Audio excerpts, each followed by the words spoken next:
Welcome to Bannur వారి వంటిల్లునండి. ఈరోజు పొంగల్ చేసుకోవడానికని ఇలా బియ్యం తీసుకున్నాను. అదే కొలత పెసరపప్పు కూడా తీసుకుని రెండింటిని వేరు వేరే గిన్నెలకు వేసుకుని కడిగి పక్కన ఉంచుకొని స్టవ్ పైన కుక్కర్ ఉంచాను. అందులోకి నెయ్యి వేసానండి.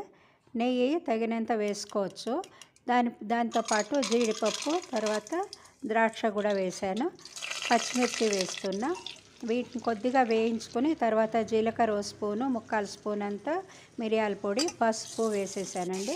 ఇవన్నీ వేగినాక మనము పెసరపప్పు తీసి పెట్టుకున్నాం కదా, అది వేసుకోవాలి. అది కొంచెం వేగినాక మరి మనము బియ్యం కూడా వేసేసుకోవాలి. ఇవన్నీ కలిపి ఉప్పు వేసుకోవాలి.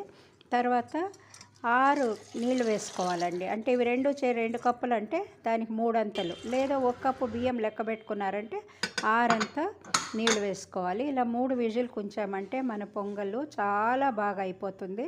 నేను మధ్యన ఇది వేసానండి, అల్లము తురుము, అది చూపించేది మర్చిపోయినాను. Thanks for watching my video అండి. మీరందరూ కూడా చేసి చూడండి, ఎలా వచ్చిందో కామెంట్లో పెట్టండి.